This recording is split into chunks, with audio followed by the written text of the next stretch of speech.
ladies, welcome back to the channel. Welcome in. Today, we're going to be talking about a controversial topic in North America and Europe, and that is money in relationships. You see, where I grew up in Mexico, this is not controversial at all. This is obvious. It's a given how this topic and dynamic operates in relationships, the role of money and all of that. But here in North America, it's problematic, this topic. And we're going to be talking about 50-50 relationships. We're going to talk about when you as a woman contribute to stuff, contribute money, the effect that it has in a relationship. The first thing that I want to cover is this is not a logical topic. This is not something exactly rational. It's more of human nature,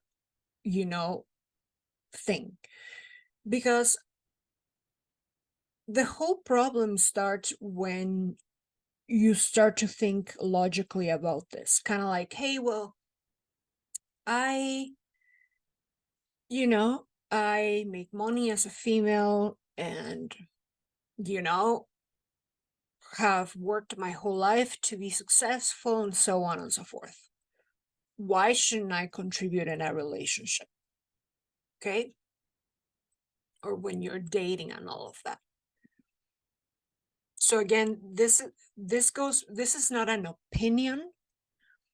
This is not a philosophy or way of thinking. This is a fact of human nature. Okay?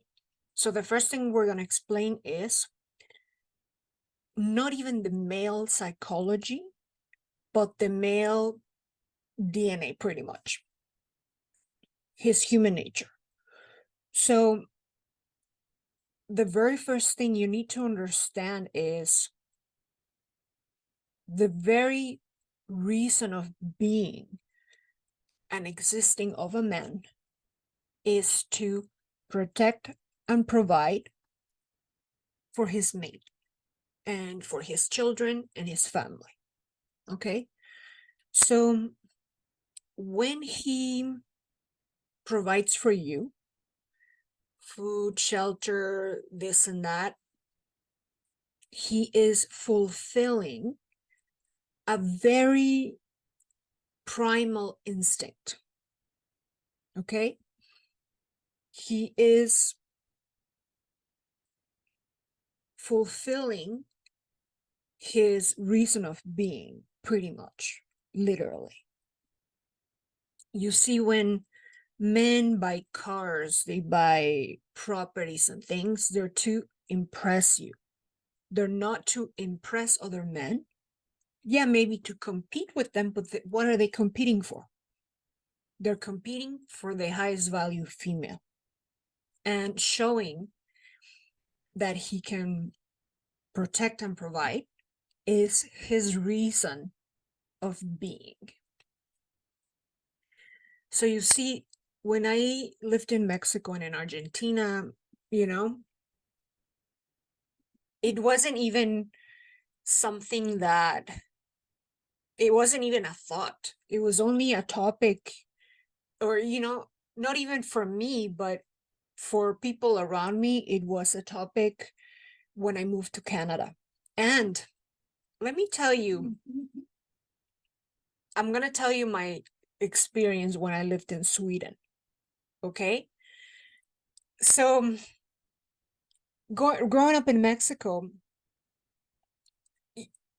you never literally heard or experienced a woman paying for things, in a date or even in a marriage or relationship or whatever. So when to me, it was just like something not even remotely a thing, right? So when I came here, I never had to deal with that, or any of that when I was dating for marriage. Okay. And I think it's because the way you present yourself, the way you are, the feminine energy in you, which is of being, of allowing, you're allowing a man to treat you to a date, then it's not even a thing, right? It's not even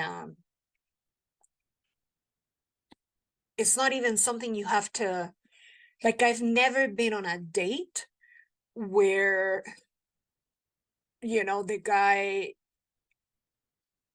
asked me to pay or not, nothing like that. So when I hear that, oh, men want you to pay, first it's funny, but if I experience that, I would think it's so cringe. And so why? Because when you're on a date, like, you're there to be courted, be impressed, right? So, and mind you, let's put out the disclaimer that this is if you're interested in a man that will have the behaviors of masculine men, right? So let's just put that out there, because I think if you're watching this video, you're not going to be that person, but I'm sure we know that there's females out there that say they're okay with a feminine partner or whatever. So this is when when you allow in a date to be courted, when you allow a man to court you, when you're being treated and you're in that receptive state, this is how you're establishing the dynamic for the rest of your relationship. You're allowing the man to feel like a man, and you will allow him to start feeling things for you. Okay? A man will not fall for you if what's going on is a rational situation, a rational thing going on. So let me tell you about my experience in Sweden. So when I was 16 years old, I was an exchange student in Sweden for a year. And I was eager to learn about a different way of life, about different cultures, and all these things, right? And I'll make a whole different video about human nature and culture and what I have learned, living in different countries. The bottom line is that men are men in China and Sweden and Mexico. They're the same, obviously. But dynamics can shift depending on culture, especially since the dawn of feminism or whatever. So the first thing that really caught my attention when I lived there with a family, right? Mom and dad and 3 kids, so they were like my siblings there. And I love the fact that there was a lot more of democracy feeling to the family, as opposed to a dictatorship. I like that. Like, kids have opinions there, and they're invited to critically think and so on, right? But something that really, really caught my attention was that the mom and the dad in a whole year, because my bedroom was right next to their bedroom.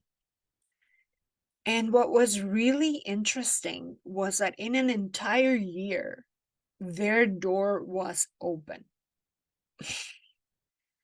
So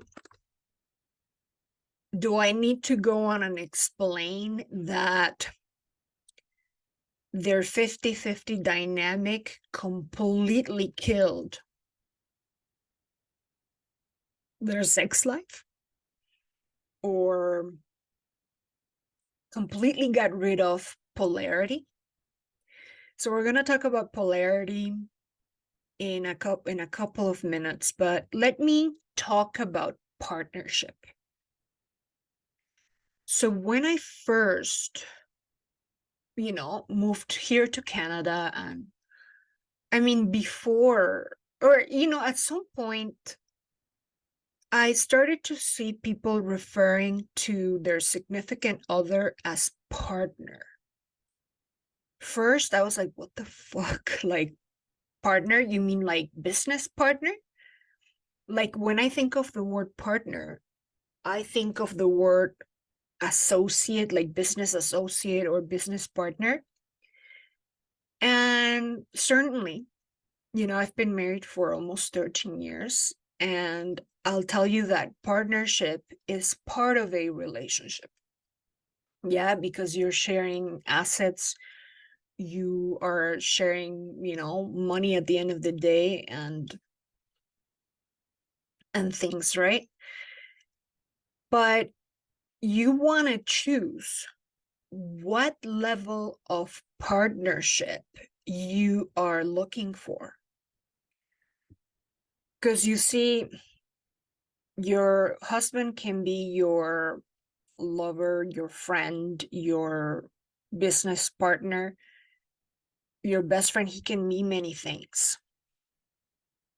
But once the years pass, you need to understand, and you will realize that there is something that the human nature will crave in a relationship, and that is polarity and the romance piece.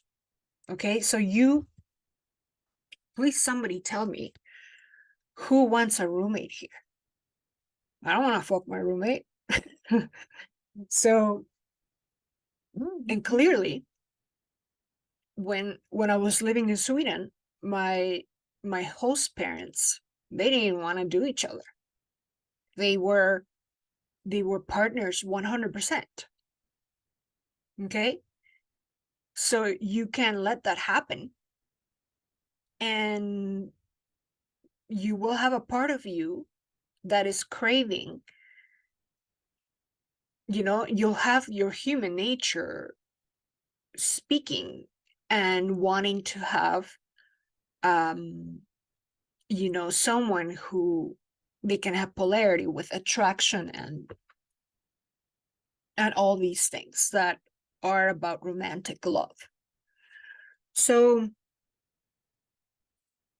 a lot of you have seen or witnessed or been in a relationship where it's more about roommates, partners. So me seeing that in Sweden, like, yeah, they had a more of a team dynamic, but the partnership was a little too much. Okay, because I think you want to or not, I don't think, I know for a fact that you want to balance the aspects in your relationship, right? So, like, the level of partnership, the level of friendship, the level of romance, and the polarity, right? So when you become someone's business partner 100%, be it in a dating or marriage, whatever it is, then you can kiss goodbye to the polarity. Now, a lot of the women that come to my practice, they come complaining about their relationships. Okay. So a lot of you might think, oh, I'm totally fine and my relationship works. And I'm sure there's some that do. We're not talking about the exception here. We're talking about, the norm. Okay. So a lot of them are under the idea that their relationship works, but at the same time, they're complaining about a lot of things. Most importantly, the man has stepped into more of a passive, role. Passive with not inviting you into, to dates. He stopped pursuing you, right? He's treating you as a roommate, pretty much. You are, yeah. So they complain about how they carry so much of the load in the house when they are, and when they work a full-time job, and they're complaining about not going on dates, and they're complaining about not having time for themselves, and but they're fine, their relationship works. They're just tired to, nonstop. So, and then when you look at it, she's not allowing the man to provide, and then, protect her and the family, right? So with that, the more partnership, the more similarity, the more equal you are, the less polarity. You need to create that dissimilarity, where it's obvious that you're a woman and that he's a man. Like, for example, if I close my eyes and I listen to, like if I read who does what, in the house and in how is in their relationship, and I find myself barely making a difference of who's the husband, who's the wife, who's the man, who's the woman, next thing you know, you have two people that are too similar, where there's no polarity, there's no attraction. Okay. It removes all the spice to create attraction and polarity, all the spark. So,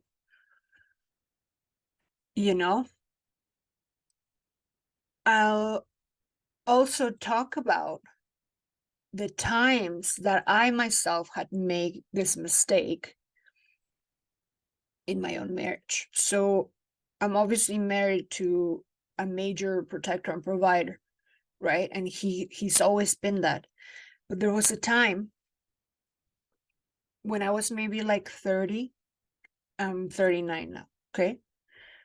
When I was 30, I started to make a lot of money, really good money. And it was logical, right? It's very tempting and logical to start paying for things. Well, the dynamic quickly shifts, right? Why? Because, for example, you're going to be two very different people that manage money in very different ways. Maybe you have the same values about it, but go about it very differently. Like, let's just say, for example, I am very left-brained. My husband is very right-brained. I'm super organized, very okay. So my previous career was in finance. Okay, that's the career where I started making a lot of money. So being, this way, you can imagine that it can create problems, right? So the more you as a woman, and of course, a year or two down the road, I realized that no, no, no, this is a mistake. Like I'm not going to be involved, or, I'm not going to be managing money and all of that, right? Like that's going to be his role as it has been. And, you know, the less conversations you need to have about that, about any of that, right? Not conversations, I mean, when the role is defined of who is leading the money topic, right? So anyway, obviously I stopped doing that very quickly, because not only did I become different, like my energy shifted into masculine, right? And he shifted more into feminine then, right? More passive about the topic. So very quickly I stopped doing that, right? And I only did that maybe 1 or 2 years in the whole 13 years we've been married, right? And let me tell you, you very quickly see a dynamic change. So when you're dating, obviously, like, you're there to be courted, all of that. If you consider yourself a successful, you know, alpha female, this topic is going to be even more important for you to understand. I'm going to make a separate video about the breadwinner woman, okay? It's going to be a more deep version of what I'm talking about today, right now, right here. But this video is for you to understand that even if logically it makes sense for you to, pay things and contribute, you're not allowing the man to love you to the extent that he can. Okay, you're cutting the potential of that intensity of his attraction to you. You're getting rid of polarity little by little, slowly. And next thing you know, you're roommates. And I'm talking, this happens years down the road, right? So, as an ambitious woman, as someone who likes to make money, in my courses, I talk in detail about what do you do with your own money when you make a lot of money yourself and and you're in a relationship. Obviously, with all the stuff that I'm telling you, is you start contributing money at your own risk. Okay, a lot of you may be in the situation of not feeling worthy of being provided for, okay, because of the society things that you hear or what you live in society. So let me see what other notes I have, right? So we mentioned throughout this video, maybe not super to a point, but we mentioned that when you're allowing a man to provide, to pay for things, provide food and shelter and court you in when you're dating, he will fall for you. I wouldn't say more, but that's how they fall in love. Okay? You're activating a protector and provider. Now, we said that this is not about what makes sense. This is not about logic. This is about human nature, how you're literally wired on a cellular level. This has been since the start of time and up until now.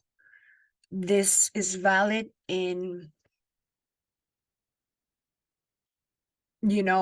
China, Mexico, Canada. So I've heard women here say, well, this is Canada or this is Germany, right? You're thinking that because you're in a different country or different culture, this is going to change or be different. Absolutely not. No. So again, that's also a separate, video. I'll talk about culture and human nature. So if you're watching and you are from the US, from Canada or Europe, no, you don't have to be paying for things. And if you're doing that, the more you're doing that, the more you're activating the feminine energy in, your husband or your fiance. The more passive he will be, you will also be making a relationship that is more about logic and the mind.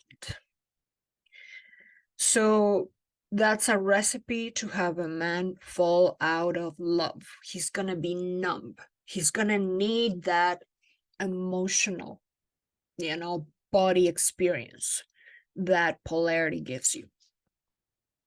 So that's kind of a recap. You could also be activating the scammer or the predator in a man. So I've had a lot of students that have come to me where they were going to court because the guy was, looking for spousal support and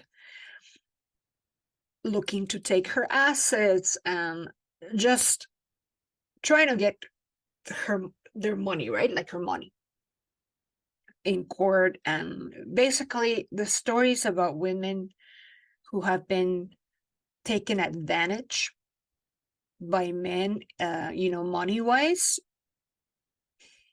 so many. This is like probably at least 60% of the women that I coach, how to get out of those dynamics, how to stop paying for things. Because at the end of the day, let me ask you something. If you are today in a relationship where you are paying for things, what would happen if you stopped? So let's not talk about if you live in New York or in Vancouver or some city that is astronomically expensive. Let's talk about cities that are more livable. What would happen if you stopped paying for things in your relationship? If the answer is he would leave or the relationship would fall apart, we would have so many problems that it would fall apart. Well, you're literally paying this man to stay with you. No, I mean, it's that's sad, and you don't have to do that. It doesn't have to be like that. Okay, so the last point I want to say is